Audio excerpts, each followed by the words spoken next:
Welcome to the fourth round of the British Sportscar Championship here at Crystal Palace in the heart of London.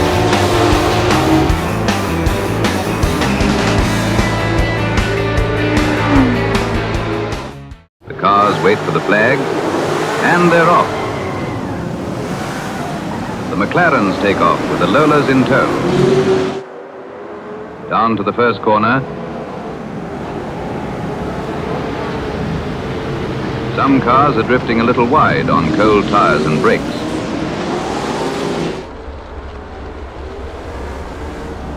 Down the hill now with the lake on driver's right and the Crystal Palace housing estate on the left.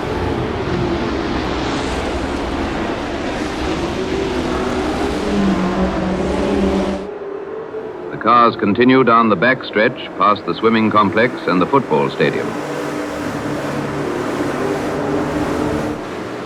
The cars now take a long right-hander back up the hill under the bridge. A quick 90-degree right-hander back onto the start-finish straight, where most of the crowds have gathered today.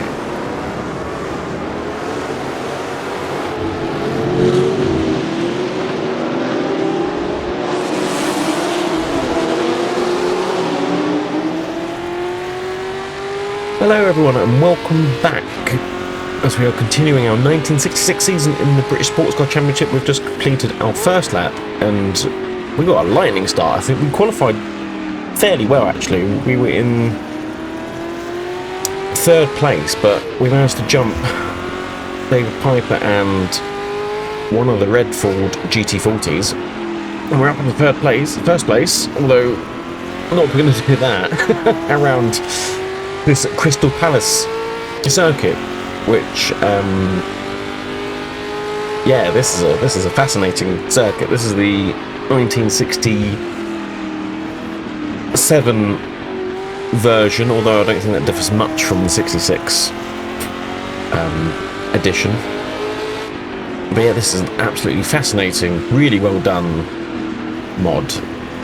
I really didn't think I was going to do particularly well at this circuit, considering my practice sessions, but we managed to put in a blinder of a lap during qualifying, got up to third, and now we just need to park the bus and try and keep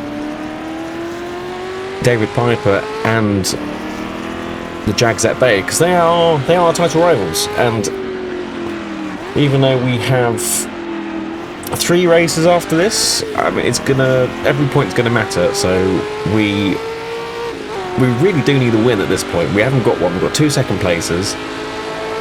I know David Piper's won a race, and I think there's a bit of an accident there behind us and everyone keeps it together.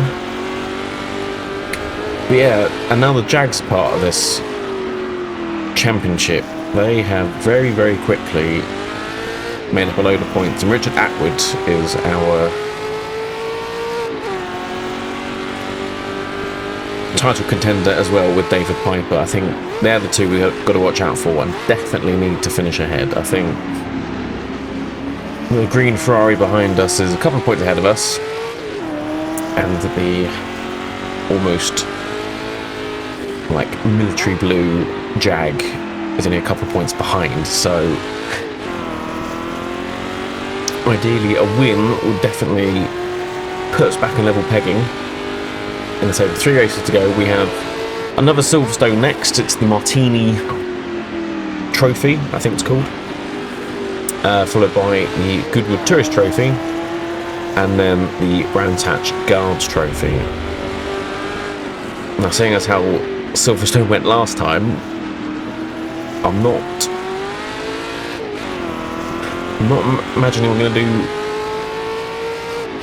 much better, as long as we don't get taken off again.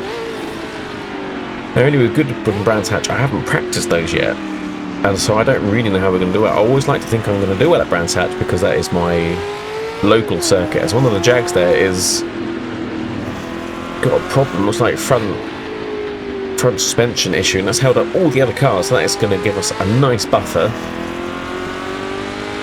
as it's already been 5 laps and we've managed to keep that green Ferrari behind us, but we've still got another 30 to go, so this should be a very nice short sprint compared to the last couple of races we've done, the Daytona 24 and then Silverstone International Trophy, which was 35 laps. So this should be half the time and distance considering.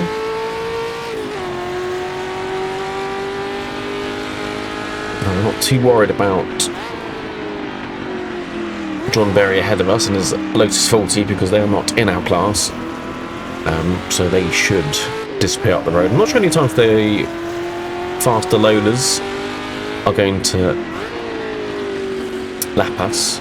And now this race has been since the latest update for the World Sports Cars update you can download, as we have a couple of parked cars. There's that Jag again, they still haven't made it back to the pits, but we're going to get ahead of one of the loaders now. That is a Surtees car, the red and white one.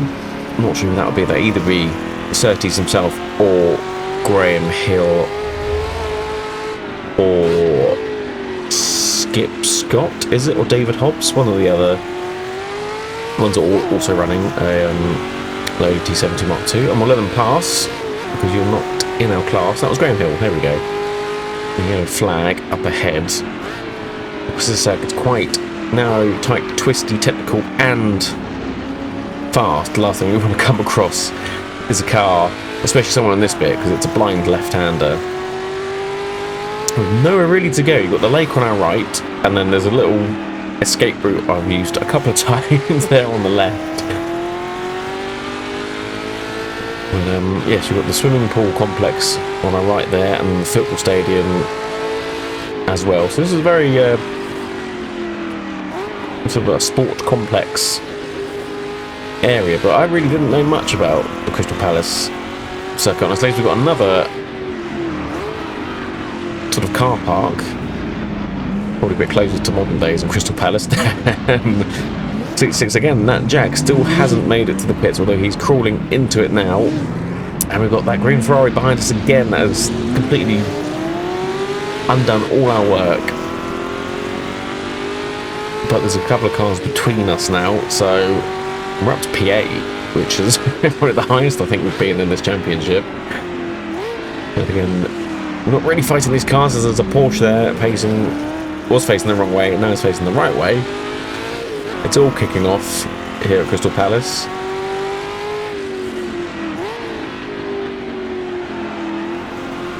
But yes, the circuit itself, I mean, it was one of the sort of few pre-war circuits which mostly hosted motorbikes, and it would use, I mean, this would have been a park back in the day. Still is at this point, but now obviously there's a circuit going through it. But yeah, they used it for motorbike racing in the park, and apart from some tarmacked curves, it was mostly hard-packed gravel. Sort of similar to sort of Brands Hatch, where they just found a field and carved out a circuit using the bikes themselves.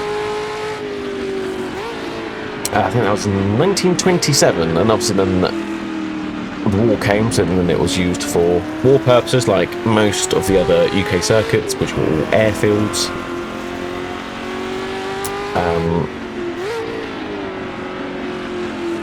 I think originally the circuit would have gone right here. You just saw it there. There's a little path up there which would have taken them round the lake there, and then they would have come out somewhere just a little bit further down. But after the war, that bit got taken out, so then it just became a giant loop, basically. And it hosted Formula 1 events, Formula 2 events, British touring car events, sports car events. I think also after the war, because you can see there's some houses just up ahead, it was a residential area. I mean, there's a tower block in the middle, you've got these residential houses here. So these cars were just racing through a standard park at the time. And I think after a while, the residents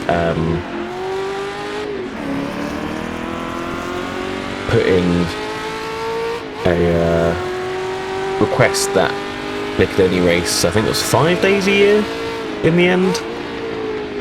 But racing would go all the way on until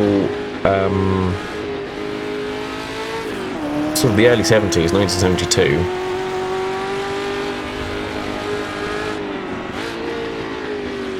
And then there's not much left of it now, unfortunately. I think there's some like classic car events to do with it, sort of where it used to be, or the range of it still is.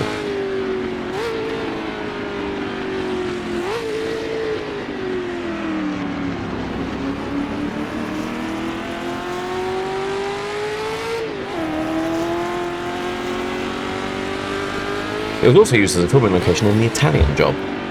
I think when they test the minis, like jump them off the ramp and where they blow up the van, you're only supposed to blow the bloody doors off. You can see the Crystal Palace Tower, that one there, just to the right there, in the background. Oh, some of the loaders there getting tangled up again. That is Jack Brabham in his Brabham Repco T something. I can't remember. But I think I went off on a tangent now. I was talking about the recent World Sports Car update. So now there are a few extra cars. So I've rearranged what cars we currently have. So they're now more sideways again. Somehow hold it together. So the Lolas have had a bit of a BOP, and I found a better mod for the McLarens, so it should be a bit more of a fairer fight, although they did look out the top 4 positions, so I might need to rein them in a little bit, the McLarens, but they're definitely now scoring more points, so it's a closer championship for the Can-Am cars up front. There's now more of a selection of Ferrari 365s, so I think David Piper had a few of them, and there's one of the new ones that's been added there, up against that tree. I'm sure he'll have a better race next time.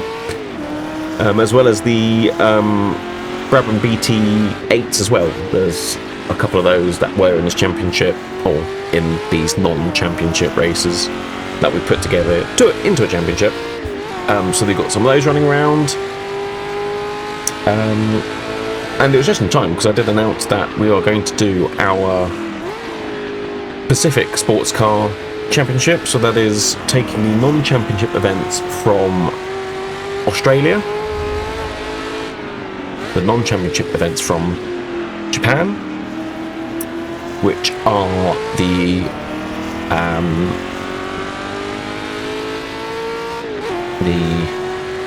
Bathurst, which wasn't a sports car event, they only did touring car events then, but we're going to turn it into the 12-hour of Bathurst, because that is coming up in the next couple of weeks. It'll also be then Fuji as well. They did a tourist trophy at Fuji. I need to remember what else there was. Essentially, there's 5 races. I'll put them up on the screen. As we've got Dave Poe right behind us, so I need to not try and remember what tracks I said. But yes, there are at least 5 tracks. There's 2 Japanese circuits and there's 3 Australian circuits, which are all non-championship events, but we're going to squeeze them together, turn them into a championship. And the cars that will be entered will be the ones that I can get any information on from those races in 1966, which are the Surface Paradise 12-hour. There's on racingsportscars.com, there's a good lot of information of what cars raced, and it was David Piper in his Ferrari and Peter Sutcliffe in his GT40. So it's going to make sense to continue with those cars, as well as then a collection of, you know, the other cars that raced in the time, your Porsches, your Cobras, and so forth, and we'll try and use Australian type drivers of that era. And then for Japan, the only race I can really get any information on is the Japanese Grand Prix, which wasn't Formula 1. Grand Prix was just used as could be used for, it wasn't just associated with Formula 1, it was just, you know, you could have a Grand Prix of any car. So that will include like the Prince R380, there's some Daihatsu P3s in there, so they're sort of, they look like sport prototype cars, as well as the Toyota 2000s, Honda S800s, yeah, so there'll be a real mix of production GT cars as well as the GT Sport prototype cars. Rather than at the moment in our British Sportscar Championship, it is just mostly Grand Tourer GT cars, which is technically saying Grand Tourer cars. Grand Touring sports cars, and then Grand Tour prototype sports cars as well. I think that made sense. So that run in conjunction with our World Sportscar Championship, which the next race will be Sebring, which I don't think will be for a couple of weeks still. As well as we also announced that we are going to be doing Can-Am, because Can-Am came about in 1966, so it makes sense to celebrate 60 years of that and do our Can-Am series, because I think the first race was a double header with the Sebring 12 hour, so if we're going to be at Sebring doing the 12 hour in this car, then we might as well get there a little bit early and participate in a Mustang. I haven't chosen what team we're going to race for, or if we're going to make up a team, to be decided, but it will definitely be in a Mustang as we continue our Ford dominance in 66 as they did across the world, as this is one of the new Brabham BT8s, I believe.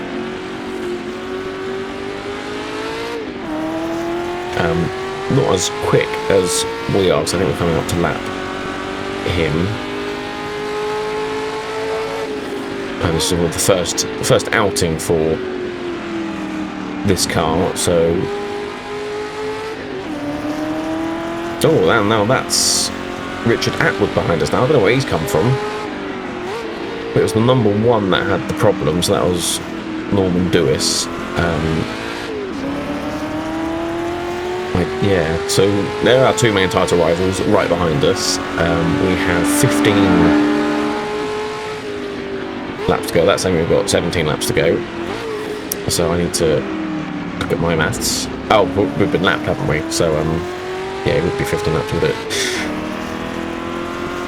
They're all over the back of us now. And we've got blue flags as well, so this is going to get nice and interesting.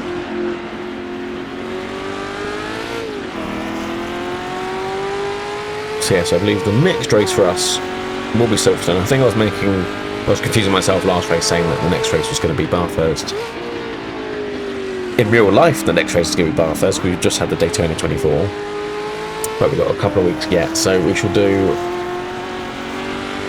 the Silverstone Martini Trophy next race, and then after that race will be the Bathurst 12 hour that we're going to make up.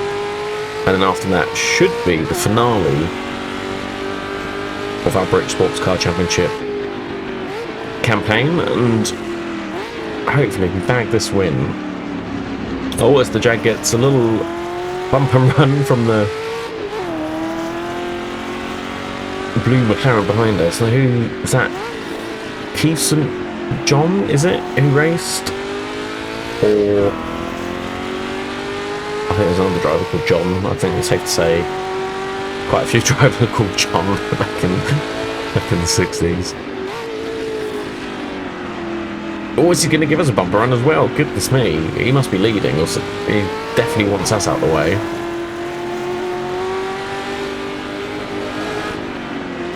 Well, at least he treats everyone the same, I suppose. I'm going to take quite a bit of that corner there. We've got the Jag lurking, waiting for us to make a mistake. Yellow flags, although I'm pretty sure that it's just going to be that tree-stricken Ferrari, which is now facing the right way. So he's trying to work it out. Still isn't a good way for the AI to, certainly in some circuits, they do just sort of get stuck. They don't return to the pit because they haven't got enough damage, and then they just sort of sit there and wait for a gap. Which on the circuit, there will not be a gap. As you can see, you've got the loaders coming left, right and centre. That's probably the best I've taken that corner, actually. So I haven't quite worked out how to do it, because they brake so much later than I do, but if I brake that late, I do just lock up. And so I have to take it nice and gently. And hopefully this load will clear us before we need to turn left. I quite like the turn left about now. Just about.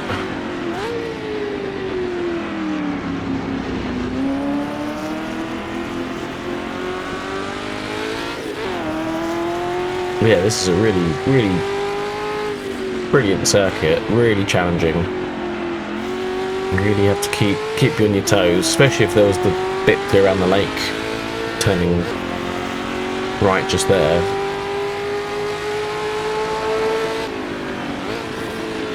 Certainly it would favour the likes of the Porsche, actually, which I haven't seen since it was facing the wrong way. There's the Jag there, tries to go around the outside, but I'm shutting that door. Yeah, it would make it so technical, and, you know, having these big, powerful cars probably wouldn't be that beneficial.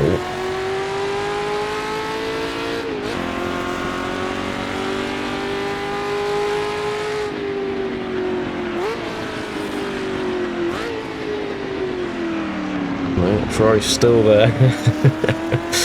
And we got the Jag right up behind us now, and David Piper's still there.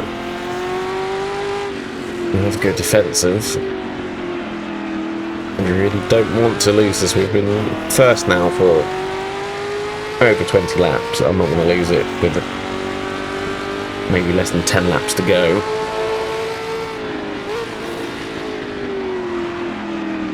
We've got David Piper to our right and the Jag to our left.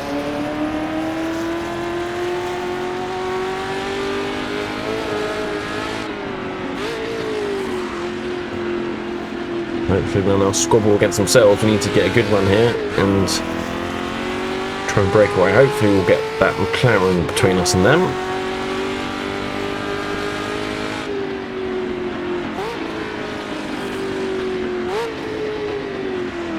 Again, the Ferrari's still there.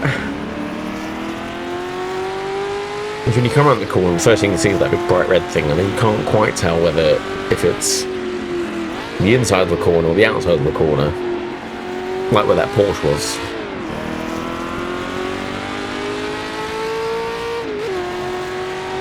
But David Piper's dropped right back there, and it's just Jag.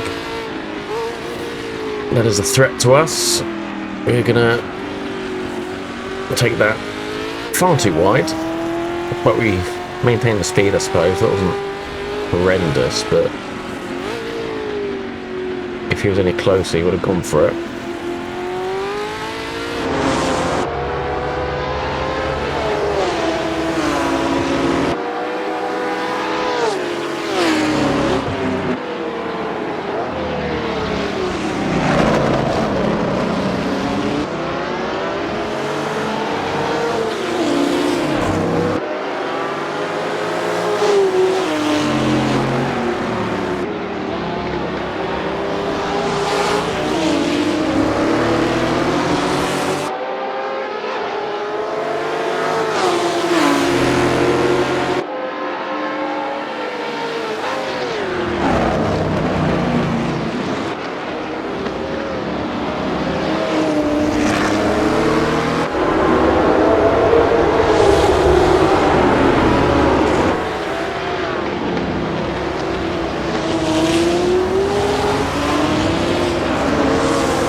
Right then, we're currently P10, and we've got now, I'm ploughing between us and Richard Attwood there.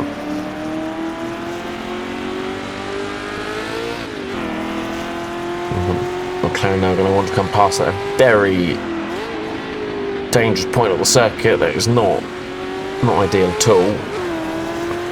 That's compromised us, and he's right there now, and the Jags are a little bit quicker than us in the straight line.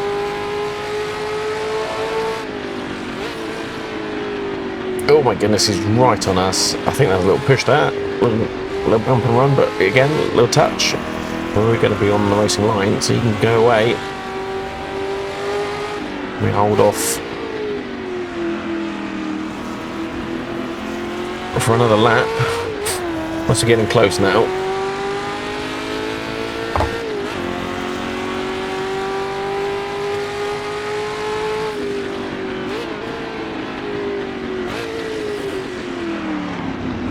Again, gonna have to go defensive.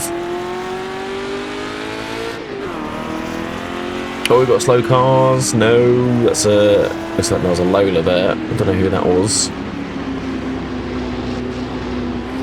A little bit wide, but again, a little bit of breathing space. Traffic can give and traffic can take away. We've been given a break there. We've got 250 LMs between us and Richard Attwood. And one of the Dinos up ahead there. And that McLaren really hasn't done anything all race, actually. We've got one going off up ahead.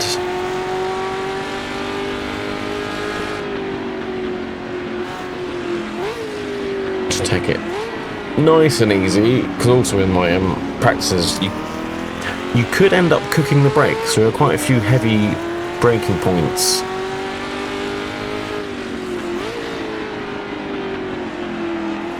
And because there's not much forgiveness when you get it wrong, it can go wrong very quickly. And so the sun's just starting to set now. The shadows all become quite long. So we're coming to the end of this workout. Actually, it's just been yeah, I'm definitely warm after doing this one. As we've got another Lola as we accidentally hit the back of one of the other cars there. But that was the Ferrari that's been stuck for all this time. So she's finally got free, covered in damage, but we are coming to lap you, so you wouldn't mind getting out of the way as we get that all wrong.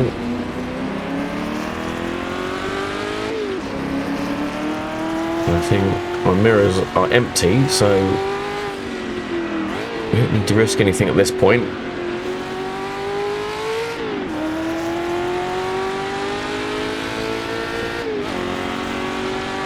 So far it does seem quite quick, actually.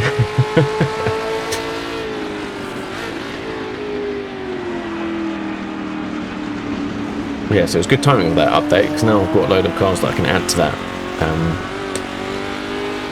Pacific Sportscar Championship, as well as I can update the World Sportscar Championship cars and the remaining races of the British Sportscar Championship. I can't quite remember what other cars there were, but there were a load of added extra Ferraris, because they did quite a few variants of the 365 P2, whether it was a hard top or open top or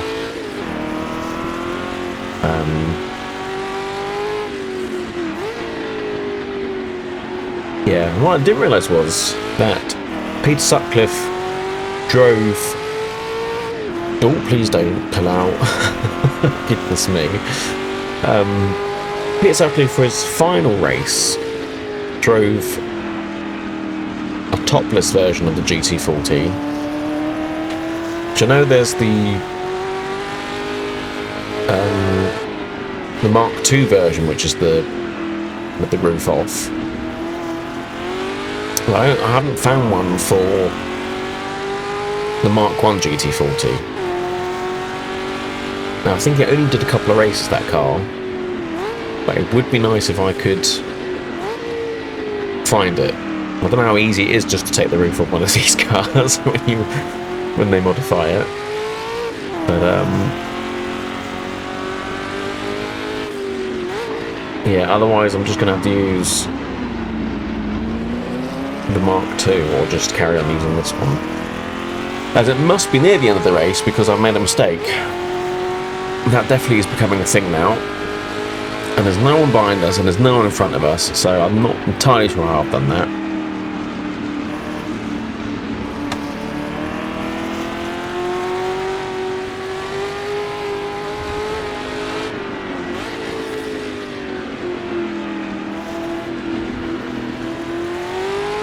We've got a couple of cars up ahead, and it's still only that red Ferrari behind us, so we have...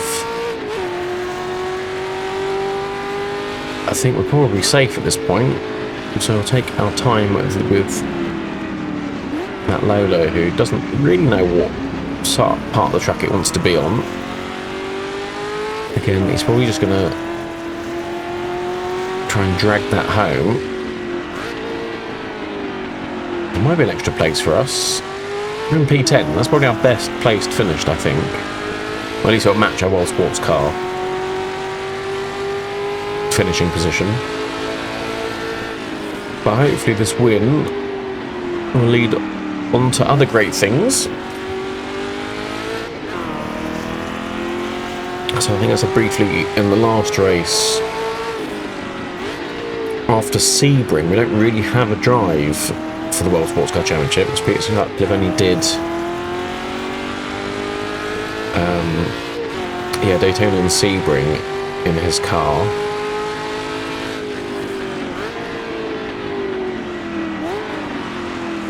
So I need to find someone to do. It'll be the Monza 1,000 kilometers, Nürburgring 1,000 kilometers, and the Targa Florio. So we'll see what we can come up with for those.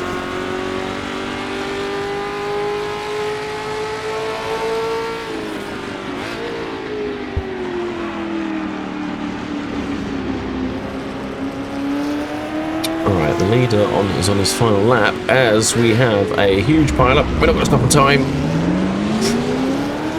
Again, we somehow managed to rear-end that Lotus 40. I think I rear-ended it right at the start, coming into the first corner, and I managed to do it pretty much on the last lap. We're up to P9 now.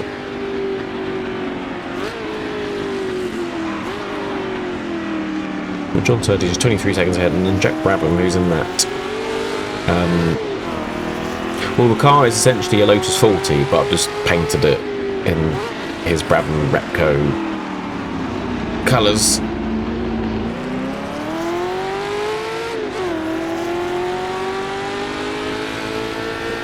This once again we get it all wrong, because it is the final lap.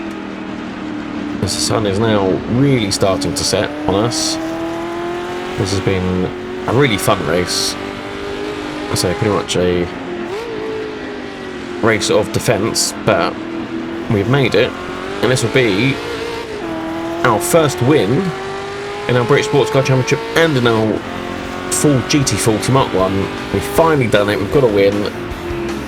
That will definitely make us a contender for this title fight. Right then, let's see where everyone else finished. For the results of Group 7, we can see there's pretty much a McLaren lockout for the top 5 in 1, 2, 3, 5, with David Hobbs in the only Lola T70 to hold on to our top 5 position. If we come to our group, we can finally see that we have got our first win of the season, with David Piper and Richard Attwood, our title rivals, right behind us. Norman Doers picking up 4th place and Dick Trofeo picking up 5th place. As we come to the overall points for the first 4 rounds of our British Sportscar Championship, you can see that Denny Hilm is still running away with it, 26 points. The other Lolas and McLarens are still trying to catch up.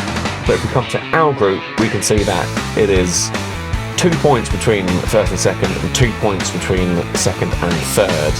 And we shall go on to the next round at Silverstone for the Martini Trophy. It's only a 25 lap race, followed by the Bathurst 12-hour that did not happen, but we're making happen. And then the final 2 races of our British Sportscar Championship, Goodwood and Brands Hatch. So I hope to see you for those. Thank you so much for watching. I'll catch you next time. Bye bye.